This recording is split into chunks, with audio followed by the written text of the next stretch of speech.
Absolutamente todas las personas saben afrontar la adversidad, pero si quieren probar el carácter de un hombre, denle poder. Eso es lo que decía Abraham Lincoln.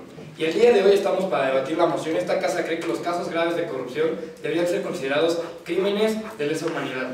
Primero que nada me voy a permitir decirles qué es lo que nosotros queremos probar en este debate.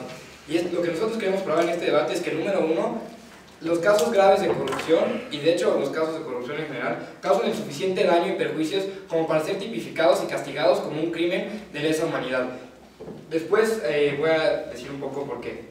Ahora, nosotros queremos también presentar un mecanismo, y el mecanismo que nosotros queremos presentar es que dichos casos graves van a ser analizados y publicados por organismos tanto nacionales como internacionales, y este va a ser juzgado tanto por la Corte Internacional Criminal y la Corte Internacional de Justicia respecto a lo que se requiera juzgar. Ahora bien, voy a pasar a las definiciones para esclarecer un poco más de lo que vamos a estar hablando en este debate.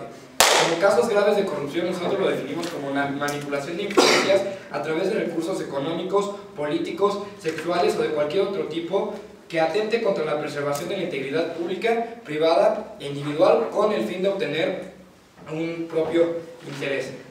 Y definimos, crímenes de lesa humanidad como crímenes que atenten contra la libertad, contra la integridad y contra la dignidad humana. Ahora bien, vamos a presentar tres argumentos por los cuales demostramos entonces de que sí, los casos graves de corrupción causan el suficiente daño y perjuicios como para ser tipificados como dichos crímenes. El primer argumento nosotros lo nombramos como violentación de la integridad y de la dignidad y de la libertad. En este argumento un poco más tarde voy a explicar las consecuencias que se dan a través de esta violentación y inclusive por las propias consecuencias cómo es que sí es una violentación. El segundo argumento que nosotros vamos a presentar es el detenimiento de la cultura de la corrupción y la impugnación. Y como tercer argumento vamos a esclarecer un poco la diferencia en lo que hay y lo que es la corrupción pública, lo que es la corrupción privada y, si se permite, lo que es la corrupción inclusive individual.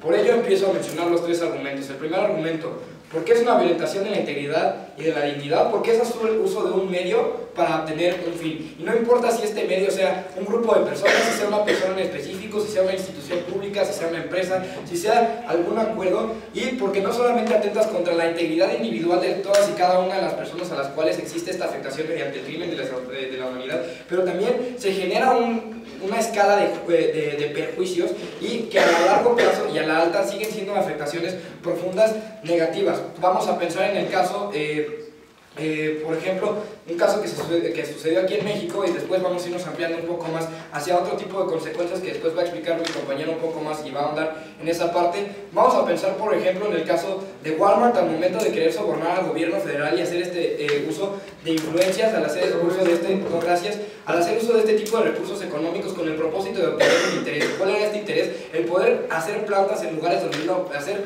plantas de Walmart o hacer estos centros de autoservicio en lugares donde no estaba permitido. ¿Por qué? Porque ya existía una legislación o ya se estaba planeando una legislación para evitar que entonces que se crearan ahí o que se construyera este centro de autoservicio. Ahí, ¿qué fue lo que sucedió? Que Walmart, al hacer uso de este tipo de recursos económicos, permite, o más bien cuarta entonces la propia libertad o la propia libertad de las leyes para que entonces no se le permita que construya. Y vamos a hablar de otro caso, por ejemplo, en Estados Unidos, como para que se den cuenta de que la corrupción puede tomar lugar en varios lados.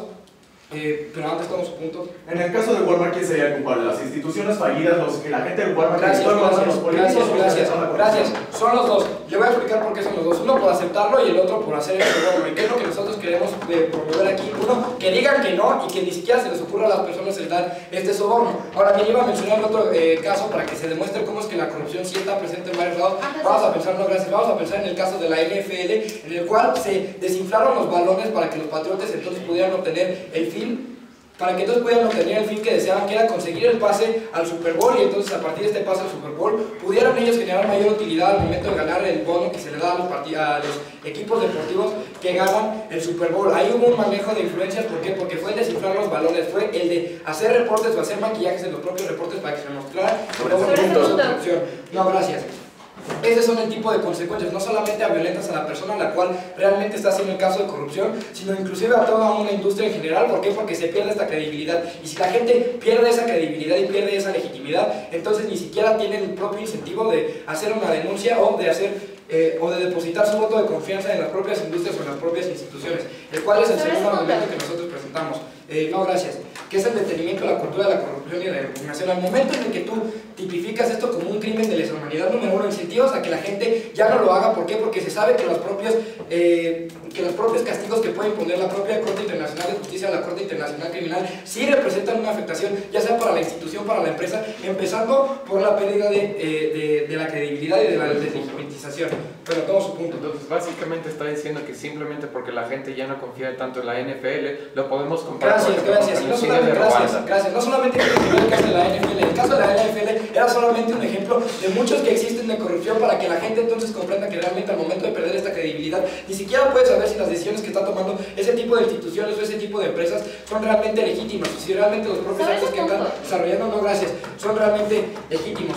Entonces, uno es incentivar a que ya no lo hagan por las propias implicaciones y las afectaciones que puede existir a través del castigo, y el segundo es incentivar a que ahora sí exista una denuncia, pero que no solamente exista una denuncia, sino que también tenga un seguimiento y tenga una continuidad la propia denuncia, porque ¿cuál es el problema con la corrupción? Que esta se impugna, y si esta se impugna, o si no se impugna más bien, o si no se castiga, es porque no existe realmente un mecanismo el cual prevea o el cual proponga un seguimiento para que entonces sí se castigue a la propia institución o a la propia industria que estaba presentando este caso de corrupción. Entonces lo que nosotros estamos buscando es que, número uno, ya no se violente ni la integridad ni la dignidad de las propias personas al momento de que son manipuladas a través de este tipo de influencias, y segundo, que exista una mayor cultura de transparencia. ¿Por qué? Porque esto brinda una mejor credibilidad, y el propósito de que un gobierno, inclusive una propia empresa, tenga una mejor credibilidad, en el caso del gobierno, ¿sabes por qué? Porque la gente te va a seguir porque sabe que lo que tú estás diciendo es, y en el caso de una empresa porque sabes que es generar una mayor cantidad de utilidades, y tu cliente no lo quieres engañar, a tu cliente no lo quieres engañar porque al momento en el que el cliente se da cuenta que tú lo estás engañando,